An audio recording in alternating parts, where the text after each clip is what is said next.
Good afternoon, everyone, and welcome to NECA's WA webinar. Thanks for dialing in this afternoon. My name is Mahmoud Kebbi, and I'm the Category Manager for Emergency Lighting and Commercial Lighting at Legrand. So just before we begin, this will be a 30-minute webinar followed by a 15-minute Q&A. So if you do have any questions, do type them out in the chat or in the Q&A session. Just raise your hand and our organizer will unmute you. You can ask the question and we can go from there. The session will be recorded and will be uploaded onto the WA members area, so you could always watch that later and replay that. So once again, thank you all for joining us this afternoon. I want to thank the NECA organisers for giving me the opportunity to present emergency lighting to everyone who's dialed in, which is great.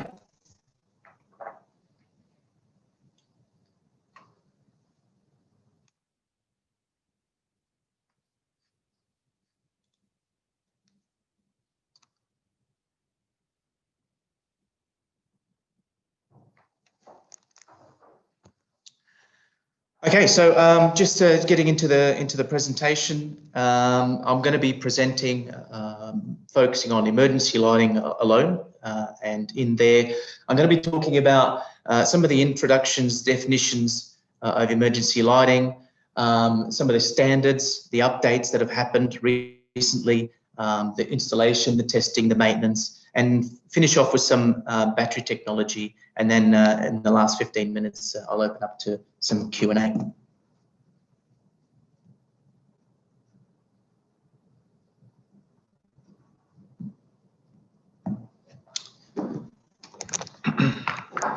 Sorry, I'm just going to adjust this screen here for a second.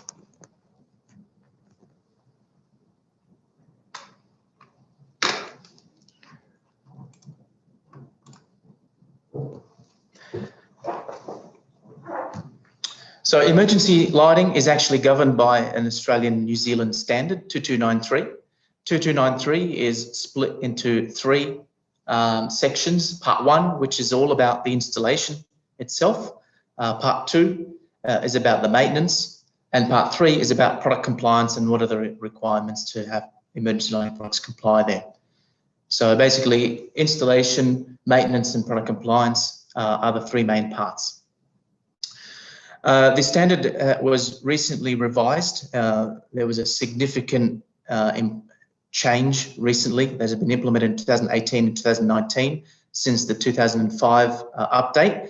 So I'm going to touch on the key areas and some of the areas that I would suggest that you further read on because there are some significant changes, in particular the maintenance part.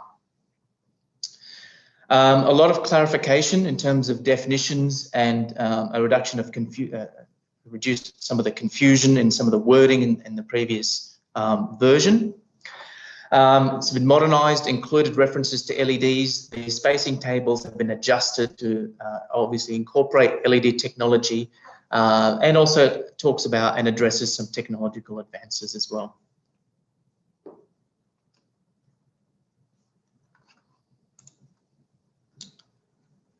So just some basic definitions. We'll kick off with the exit sign.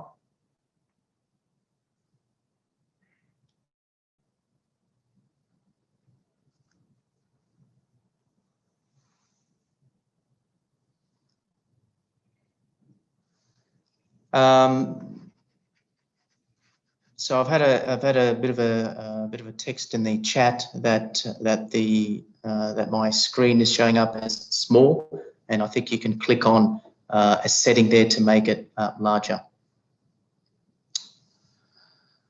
So there are 4 types of exit signs. Dual function, internally illuminated exit sign.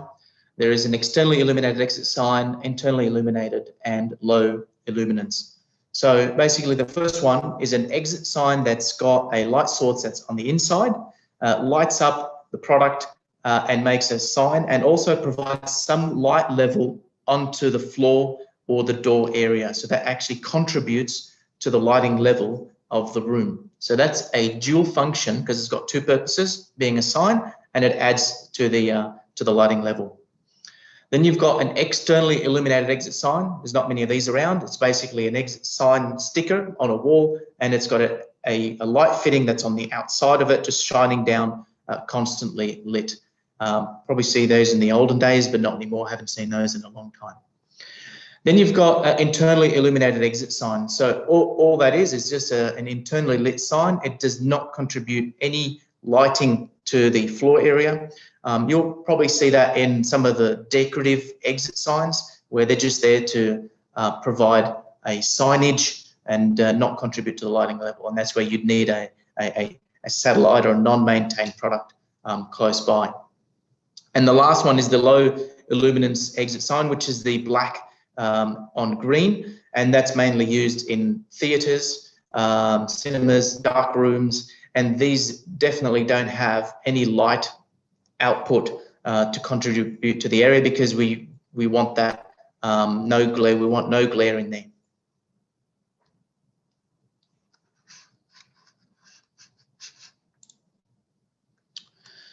Another two terms that are used are maintained emergency luminaires and non-maintained. So the standard that was revised recently further dives into maintained. So what is a maintained light? A maintained emergency light is where both or the light source is energized on in normal mode and will remain on in emergency mode. Now there are two types. The standard defines unswitched and switched maintained. So a switched maintained is a product that's always on in mains mode and will be on in emergency mode, but you can actually switch it on and off without activating the emergency side of the product. An example would be a button on a switch, or it could be on a sensor where you could turn it on and off and it will not activate the emergency lighting side. An unswitched active, it's basically the way it's mentioned, you can't switch it on and off. It does not have that function. For example, an exit sign, you can't switch exit signs on and off because they've got to be always lit. So exit signs are traditionally unswitched maintained lights, and battens and oysters and all that would be a switched maintained light fitting. Non-maintained lights, emergency lights, are pretty much always off in normal mode and are only active in emergency mode. So pretty much your satellites, your twin spot floodlights, those types of products. There is also some battens that could be also non-maintained if they're not being used in mains mode.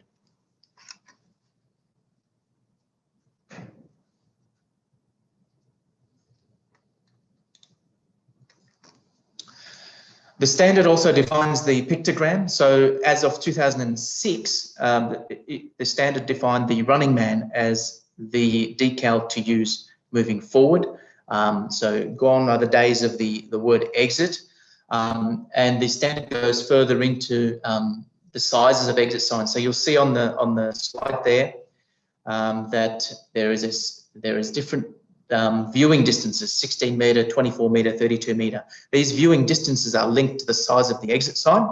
So the further the distance of viewing, the larger the product. And there is actually a formula for manufacturers where you can make larger signs, 48 meter, 60 meter, and then that formula is done in a way that the product is defined in its sizing.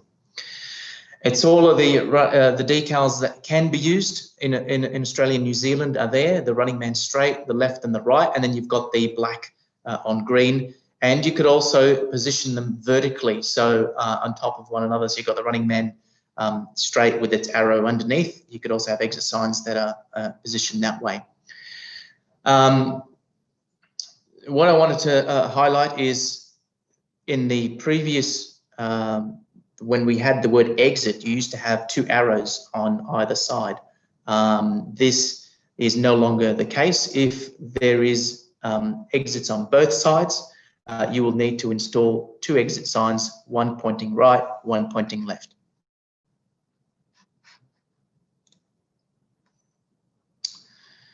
So when it comes to emergency lighting standards, so every single emergency light that is traditionally maintained, a maintained light, or it could be also non-maintained, will have a classification. This is a photometric classification. It talks about, it's a rating that a manufacturer will put on their data sheets. It is a two-digit code. The first is a letter which refers to the photometric curve of the product, and the second part is a number that refers to the intensity of light. So every emergency lighting product has a what we call C0 and C90. So if you have a look at the top right hand corner, I've got an exit sign here, but basically the C0 is pretty much the light that's being thrown forward out of the exit sign. So it's perpendicular. So all the light that's being thrown forward is C0, and all the light that's thrown sideways is C90. So we'll need those two to understand where we need to position our products in a room. So as I mentioned earlier, every manufacturer will have a data sheet that'll have these classifications. We then grab that classification, go to the Australian standards. In the standard, there are these tables, A, B, C, D, E tables. So in this example, this particular product has a D 2.5. So we look at the table on the bottom right-hand corner, and we go to 2.7 meter ceiling height. So the number at the top, the 2.1, 2.4, 2.7 are the ceiling height of where the product's mounted. And the product is rated 2.5. So the spacing is 5.7 meters in between the two lights. So if I've got two lights, the spacing in between the two from center to center is 5.7.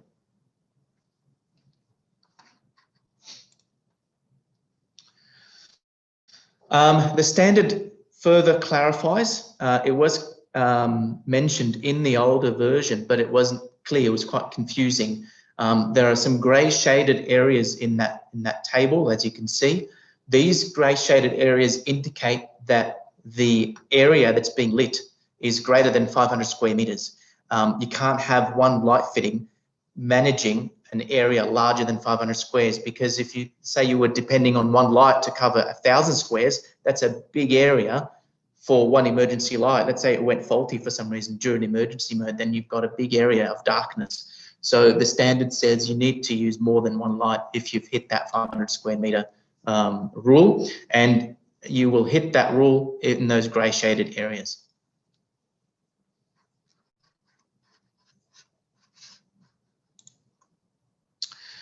So where do we position exit signs in general? So within 2 meters of an intersecting corridor, within 2 meters of change of direction, above or adjacent a door of egress. So there are the main areas of where you'd position an exit sign. On the right-hand side, I've shown as well emergency luminaires. So you need to have a satellite or non-maintained light within 2 meters of a door of egress where an exit sign is. Now, if the exit sign, so I'm going to go a bit slow here. So if an exit sign is a dual function and it provides light, then you could push that non-maintained light further out depending on the spacing of that exit sign. So you could potentially save on installing non-maintained lights if you selected an exit sign that provided enough coverage, and that way you could reduce your installation cost and you can reduce your maintenance, because that's one less battery, one less product to maintain. So it's important when we look at products out there to look at not only it's just an exit sign or the price, but also have a look at its potential coverage and the classification. I took a bit of a snippet out of the standard as well. There's a bit of a circuit diagram. I just wanted to show here that the emergency lighting luminaires here on the same circuit as lighting, but they need to be on an unswitched active. They have to be on an unswitched active. So as shown here. And the reason being is that if you turn on lights on and off, or you put them on a switched circuit, you're turning on and off emergency lights, and you're disconnecting power to the charging circuit of those lights, and you're potentially going to kill the battery. So a lithium product that could last for 5-6 years, you may end up killing it in 1 year because you've got a person who's constantly turning on and off the lighting, not realizing that they're switching off the power to the charging circuit. So that's why all emergency lights must be on an unswitched active back to the distribution board.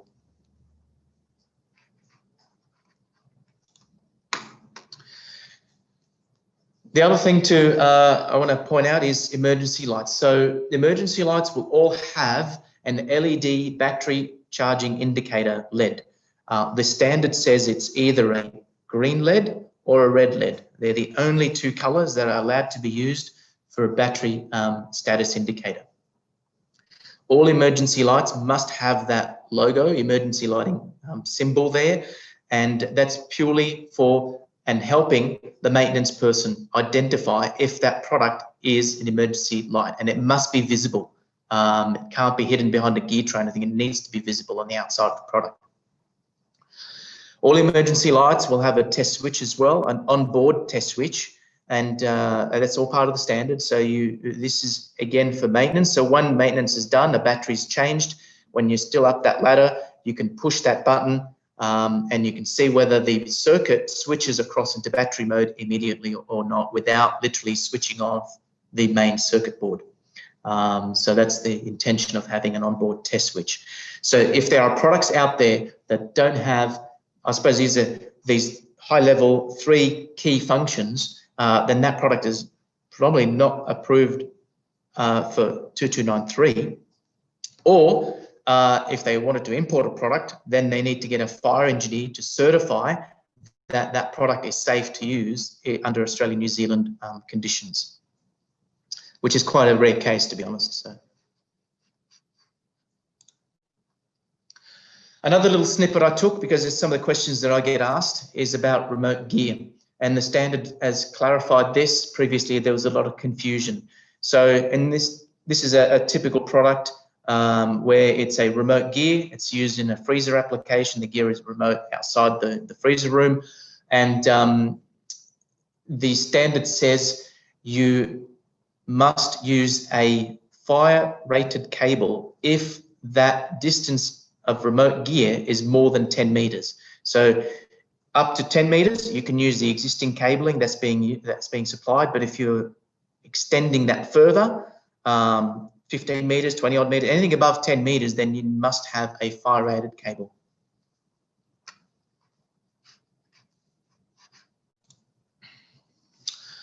So getting on to the testing and routine maintenance. So 2293 clearly says that the first test that has to happen prior to handover is a 120-minute test. Now, the reason why it's 120 minutes is because a construction site is constantly being turned on and off, and we want to ensure that the product has survived the 120-minute test, and that then is a report that's produced and given for building certification and handover. No further testing is required until another 6 months. So all subsequent testing is 6 monthly and is generally 90-minute test. Now, certain states or certain customers may have an additional requirement. We do have some of the clients there where they want to run a quick 3-minute check every month. That's part of their maintenance cycle. By all means, that's something that they can do. But the bare minimum is a 120-minute test is the first test prior to handover, and then 90 minutes after that for every 6 months. The responsibility does rest with the building owner, so they're responsible for ensuring that that building is compliant with their emergency lighting. There is a significant change in Part 2, which is maintenance. The standard has now been aligned with AS 1851, which is a routine service of fire protection systems and equipment. So that creates less confusion out there. I do encourage you to get a copy of the standard, especially Part 2, because this is completely different than what we've been doing historically. So we now need to maintain logs of maintenance. There are maintenance tables in the standard now that says what you should do at the 12-month mark, at the 5-year mark, at the 10-year mark. And I'll talk about maintenance in a bit more detail. But it's not nice and neatly spelled out, so I do encourage you to get a copy of that standard. Maintenance schedules are laid out in there, and you must keep minimum baseline data on the site that's maintained. So that's also identified and described in the standard. So I'm not going to go through in detail because I've only got roughly 12 minutes to go and I've got a few more slides to cover. But again, if you download the copy of that standard, it's very, very nice and clear on what is required.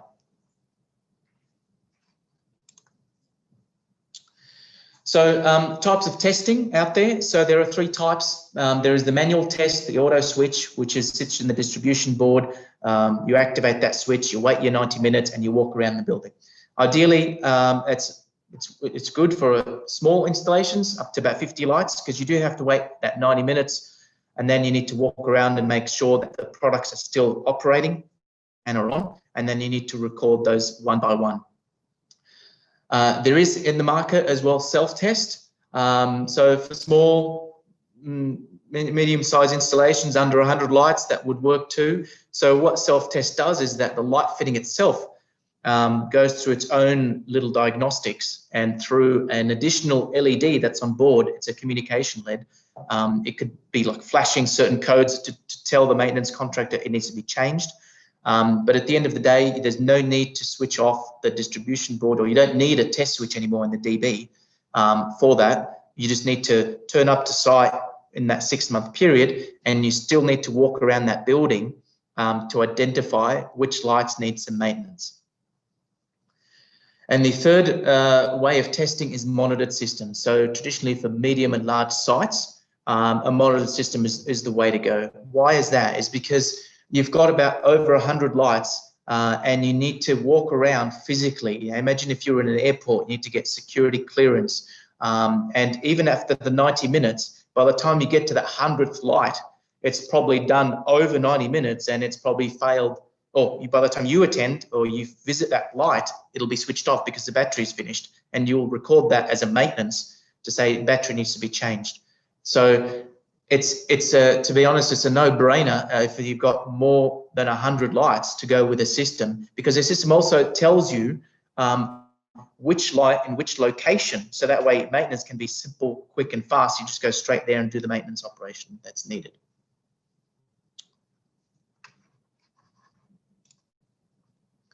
So just focusing a little bit on the technologies of monitored systems. So there are 3 main types that are out there.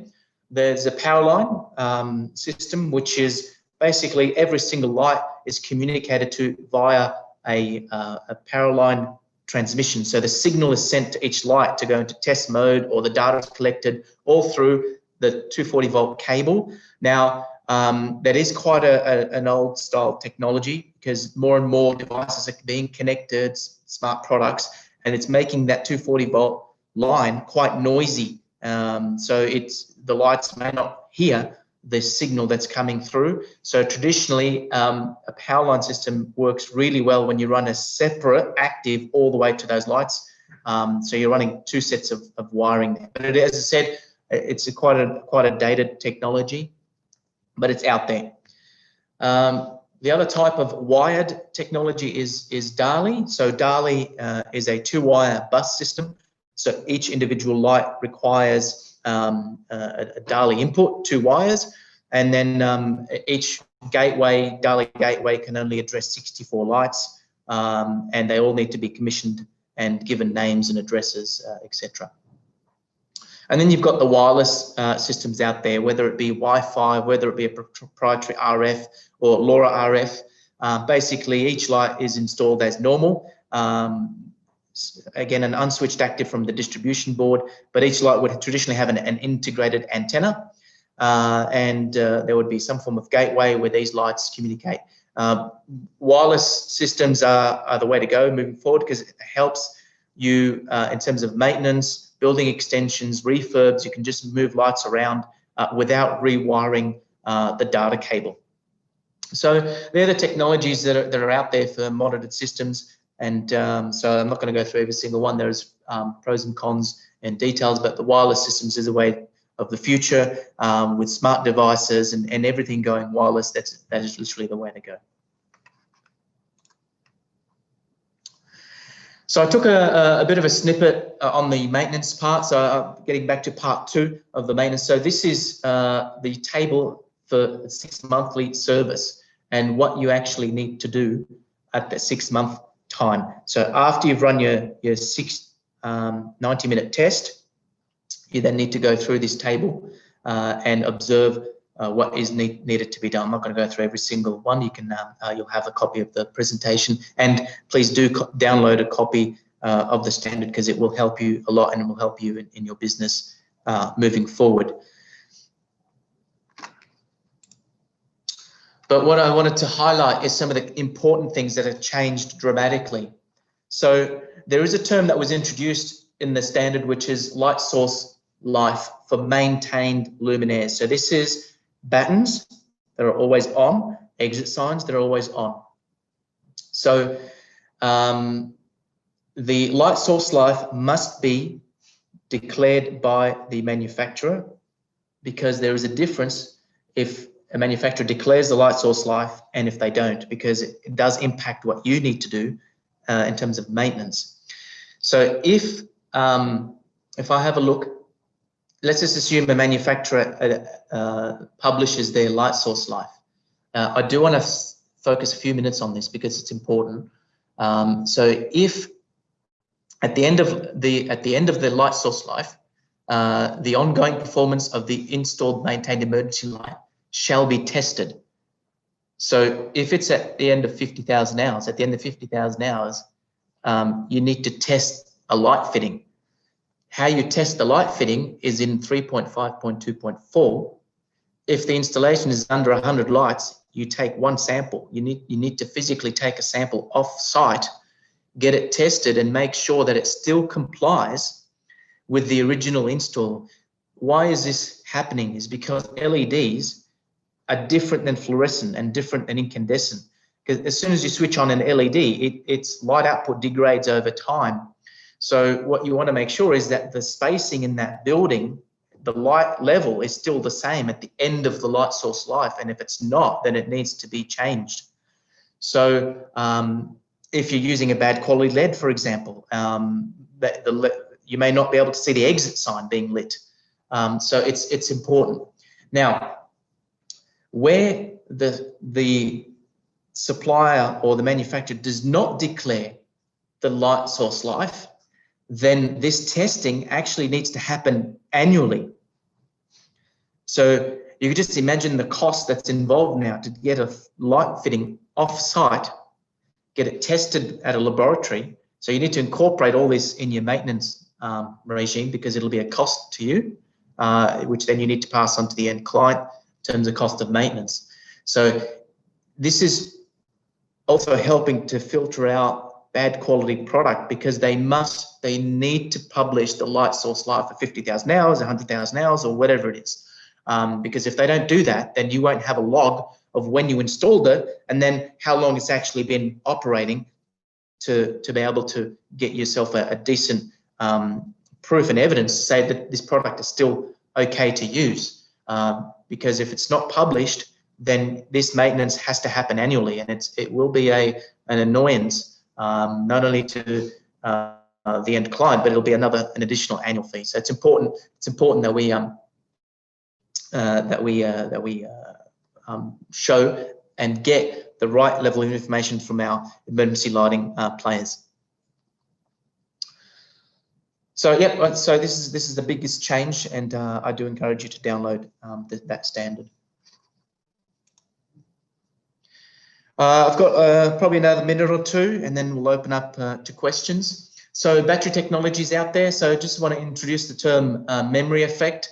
So the memory effect is basically the battery over time will remember its older state. So for example, if NICADs are not discharged all the way to the end, if you only discharge it by say 10% and flick the circuit back on and charge it again, over time it will learn that, and it will think that the battery capacity is only this much when it's actually this much. So so NiCad batteries had a pretty bad memory effect, and they only lasted for about 2 or 3 years.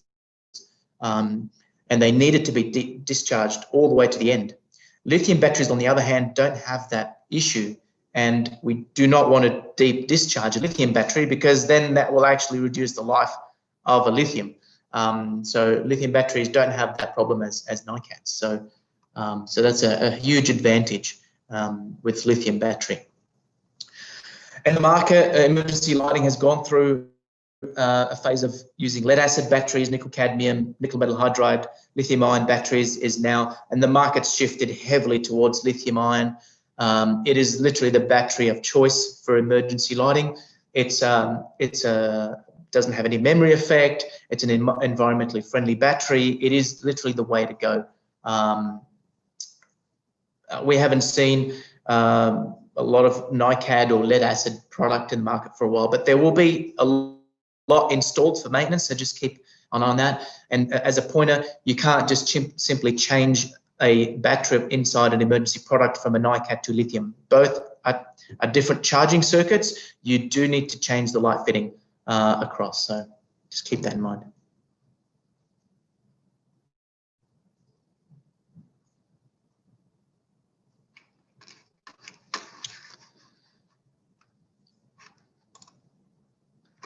In the marketplace, lithium ion, there's probably 5 different chemical mixes of lithium.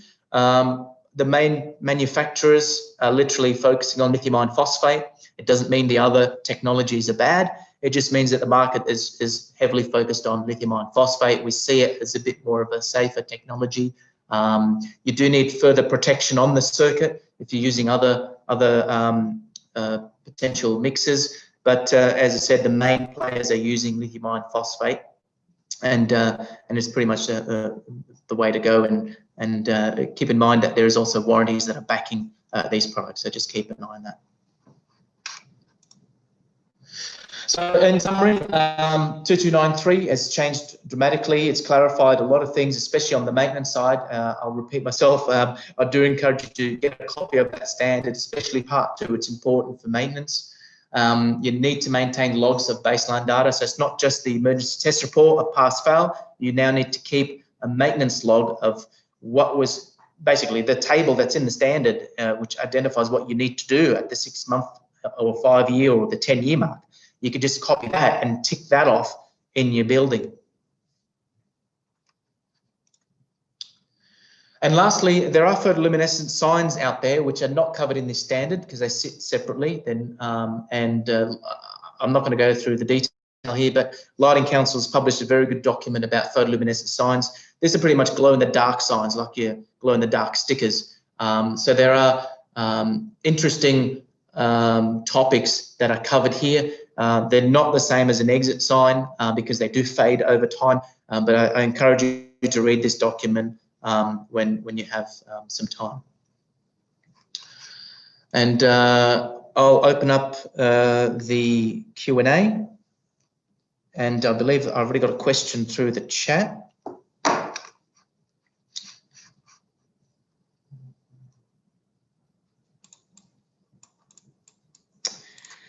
Question: who can design a certify, design and install, and how do you get the qualification? Okay, very good question. So I suppose anyone could literally design a layout because you use your spacing tables. So you could use and reference those tables in your layout. So you can get a plan now. Anyone could get a plan. That was the intention of emergency lighting tables, is to make it easy to design for OH&S purposes. So you get your plan, you get those classification ratings from the supplier, you look it up into the table, and then you could literally start plonking emergency lights on your CAD, on your design. But you need to keep it as a reference. And what I suggest is you keep the layout as a PDF, and the copy of the tables and the copy of the data sheets, so that you have a log if anyone challenges and says, oh, why'd you put a a satellite here or an exit sign there, you've pretty much got proof that it's what the standard says. Now, there is another way. There is another way to do a lighting design. So I didn't touch on this, but I'll touch on it now. So those classification tables is one way to do a design and a layout. There is another way. So all emergency lights will have an IS file, and I suppose for medium to large buildings, I do encourage a full lighting design to be done, an AGI 32, and this is done through a lighting designer. The reason I encourage it for medium to large buildings is because those tables are very, very conservative tables that anyone can use. But in a large install, you're better off using the photometric file because it will actually give you a better spacing. So what I'm saying is that the tables are actually derating and devaluing the spacings of an emergency product just to be safe, so that anyone can do a quick lighting layout, whether it be a contractor, whether it be an engineer. But by all means, yes. There are two methods. There's the spacing table method, which is a conservative method. For medium to large installs, there is a lighting design done through an IS file, and that is done through a lighting designer. Tom, I believe you have a question. Yeah, can you hear me? Yes, I can hear you now. Yeah, my question just relates back to the test switch and what you said before about certain products having that inbuilt test switch these days. Does that mean if you go into maybe an existing commercial and there's lights all over the place, just jumping off hard actives here and there, that you don't necessarily need to rewire all that through a test switch, and you can just install like a standalone unit with the test switch inbuilt? Yeah, so I suppose there are two types of test switches that I mentioned. One is the one that's on the light fitting itself. Yeah. And then there's one that needs to go in the distribution board. So the one that goes in the distribution board is purely for installations that are not using a monitored system and are not using self-test. So they're just standalone units. So if they've wired their emergency lights to a switched circuit, not necessarily a switched circuit, but say they haven't, you know, back in the olden days, they used to just have one circuit that they dedicate to the whole building to emergencies, which doesn't really happen much anymore, or shouldn't happen. But if they've just jumped off lights, hard actives though, and installed an emergency light, what's your responsibility in terms of when you add to that system? Do you have to put in a test switch in the DB, or can you just use the standalone, not standalone, but the inbuilt test switch on an exit or an emergency Spitfire just for compliance reasons? Tom, I've got our R&D director here who's on the standards board. I got this meeting just in case we entered this level of detail. So I'll get Paul Barron to jump on for me. Okay. Hey, so with what Mahmoud's describing for the test switch, so if you have a self-test system, then you don't need to worry about having a test switch in your switchboard at all, because the unit itself will tell you, it will indicate on the side of it whether or not the test has passed, and it automatically schedules the test when required. Latest version of standard, we tried to clean up a bit this part of it because it previously was quite hard to read. So basically, if you've got a hard active circuit and your emergency lighting on there, you can use a test switch so long as you don't turn off as much of the normal lighting so that you'd have less than the lighting design in emergency mode. So in this room, I want to test in this room. If I turn off all the lights in here on that hard active, the normal lights will go off, the emergency lights will go into battery mode. As long as there's enough light there that you would pass the emergency lighting design, you can turn it off. If you can't, then the installation is not compliant. Did that answer the question? Sort of. I suppose I think my question's more so going into not a new build, but just like an existing commercial building where they probably don't have a test switch, but they may already have, you know, half a dozen emergencies and exit lights around the place.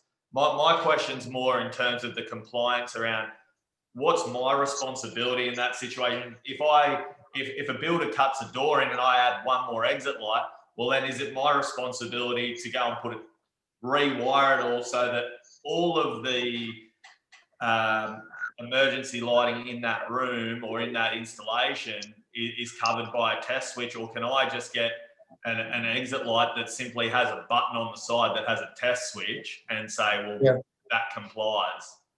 Yeah, I think it'd be different in each jurisdiction. I would have thought that you would be responsible for any area that's serviced by that exit sign. Yeah. So in this case, if you can see that exit sign for the whole room, then you're responsible for the whole room because you're changing the egress design for that room. You wouldn't be responsible for the extra long. Right, okay. Check with your local, the regulator, because it is subtly different, I think, in each of the jurisdictions. Okay. And that's not our expertise. That's part of the stuff I'd check locally. Okay, thank you. Okay. Just on that, Tom. So that test switch that's on the light fitting it's not a 90-minute test switch, right? So you just push it in, you check that the circuit's moved across into battery mode, and as soon as you release your finger off that, it just switches back. So and you don't want to just stand there holding it for 90 minutes. So just to piggyback on what Paul said, the easiest option would be just to get self-test light fittings and put them in there. Yeah, just do that. And then you don't need a test switch in the DB because you've installed self-test light fittings. So Legrand, are they on the market? I haven't seen them through any of my wholesalers, but maybe I need to look a bit harder. Yeah, so we don't have self-test at the moment. It's something that we're looking at, but yes, it's out there. It's something that we're looking at. Okay, thank you. Monitored, and we do standalone.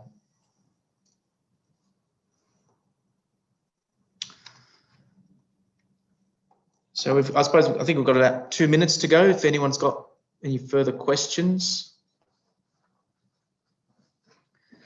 If you do think of a question later on, by all means, you could either email NECA WA events, or you can, I'm more than happy to answer your questions directly. You can email me. My name's Mahmoud Kebbi. My email is mahmoud.kebbi. So my first name dot my last name at legrand.com.au. And yeah, feel free to flick me an email if you have any further questions. I'm just going to quickly check if there's any further questions in the chat. I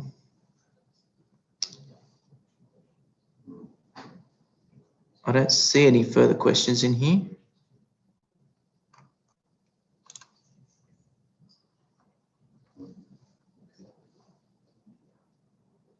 Oh yeah, hang on, something's come through. So does a baseline audit need to be carried out and recorded? But that's what it's asking. Yes, that's what will end up happening. So it's not just the test report that needs to be recorded. It needs the maintenance that's done in that building according to those tables that need to be recorded for future. And that's what I was saying, you just get a copy of that standard, and that can become your template for every single site you visit, and you can tick those off. So sorry, 1 second. I'm just going to try and find this Q&A session. Ah, yes, sorry, I do apologize. I'm normally a Teams user. I don't use Zoom. I just found the Q&A section. Okay. Maximum suspension height of exits, i.e. 2.4.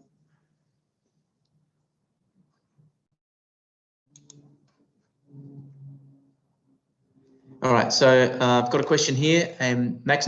What is the maximum height of suspension height of exit signs, i.e. is it 2.4? What about a glass door that's about 4 meters above a glass door? exits look bad suspended in front of windows. Yeah, agree. So my understanding is, Paul, and you can jump in and correct me if I'm wrong, that that you can mount exit signs at, traditionally, yes, it's 2.7 meters, but you can mount them higher than that, but then your viewing distance will change. So the viewing distance, correct me if I'm wrong, is at 2.7 meters. Yes. So your viewing distance, that 16, 24, 32 that I showed earlier, is actually done at 2.7 meters, and that's why they're being suspended down. If you want to increase the height of that, then the viewing distance of that product will change and just needs to be recalculated. I suppose it'll be a Pythagoras rule or whatever it is, but it does need to be recalculated. And there are exit signs that I've seen way above in our local Sydney International Convention Centre. I think the door height is about 4 or 5 meters, and the exit sign's above that. But then the viewing distance is different. So you can install. I don't know if you. I just above that. And a couple of other questions or comments I would make were that on larger doors, the standard says that you need to install it as close as practical to the top. So if you've got a 3 meter door, you can't then put it at 4.5 meters because that's the way you like the look of it. It needs to be directly above those higher doors. The other thing is you need to think about the room design. So obviously in some room designs and ceiling designs, it may not be possible to see that exit sign at the back of the room if you have a drop ceiling or a change in height of the ceiling. So obviously if you've got a higher mounted sign that can't be seen for the whole room, you'll need another sign somewhere else, because otherwise there's parts of the room that are not visible. All right, next one is, I heard self-test not allowed in Australia. No, that's not true. It's identified in the standard. You could use it. It's very, very clear. Self-test can be used. But remember, the light fitting needs to comply with, as I said before, it needs to have an onboard test switch. It needs to have the red or green indicator, battery LED. So it's not a matter of just importing a European emergency light. It has to comply with all part 3. Part 3 is mainly for the manufacturer. The other thing, while we're on that, compliance, I do get a lot of questions of, oh, can I buy your Legrand emergency pack and integrate it into my light fitting? Well, short answer is it is possible to do, but the person integrating the emergency product in that light fitting becomes the manufacturer. So then if you as a contractor are buying an emergency kit and you're doing it on site on a batten, you are the one who's liable for testing that product to make sure it complies with the 2293 requirements. So that's important as well.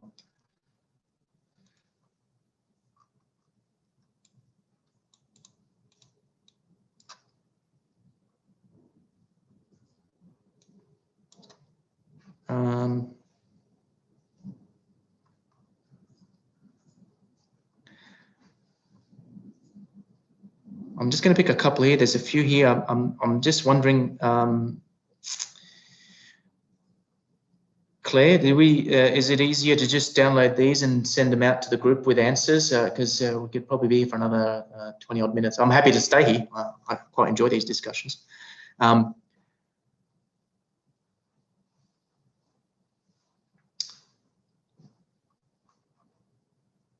Please confirm the maintenance standard is not retrospective. Don't know, I think need a bit more information on what that means. So just to be, if that question is, if I go into a building now, do I apply the maintenance standard, the 2005 edition, or do I apply the edition from today? My understanding is you apply to today's edition. So you don't need to go back and redesign the layout. You don't need to go back and retrospectively change the fittings, but you do need to follow the maintenance provisions as of today. So if you walk into a building and you haven't got baseline data, and you've tendered for a job, you got the job, now I'm responsible for this building, you need to build baseline data, because that's what the standard says you must do. Otherwise, you cannot maintain the building. In theory, that should always have been there, but this idea of having the baseline data has made it crystal clear so that you know what you're designing against. Because if you walk into a new building, how do you know what the design was? So hopefully that answers the question. Yeah. There's a question here by O'Brien Electrical. Maybe I just need a bit more clarification because maybe the text wasn't typed in correctly. It just says, or of course, either in a warehouse or where forklifts might operate. I'm not sure what that is. So maybe if you can clarify that. Trevor, similar to the earlier question, wanted to clarify if an older system, no test switch circuit. Yeah, I believe that was answered now. Simplest way to do is just to install a self-test light fitting, I think, for that one, as we mentioned earlier.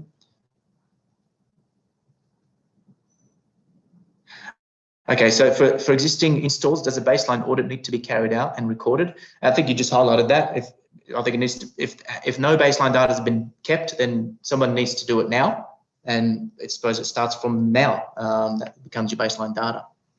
It should have been happening in the past, but it hasn't been. But now it's been enforced in the standard. So.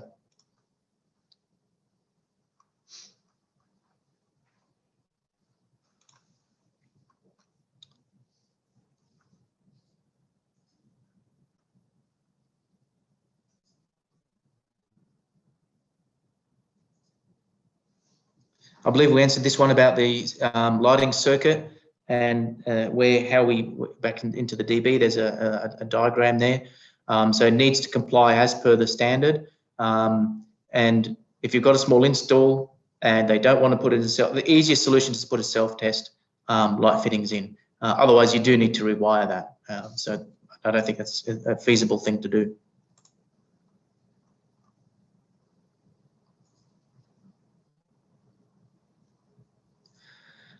Is it a requirement to install a test facility if retrofitting or installing new emergency in an existing building? Does that responsibility lay with the installer? I think we talked about that again.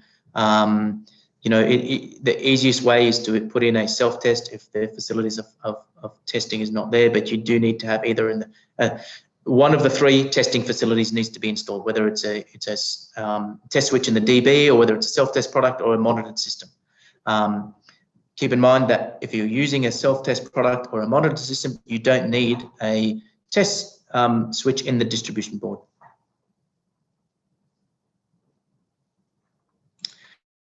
And I believe that's all of them. I've just gone through them all.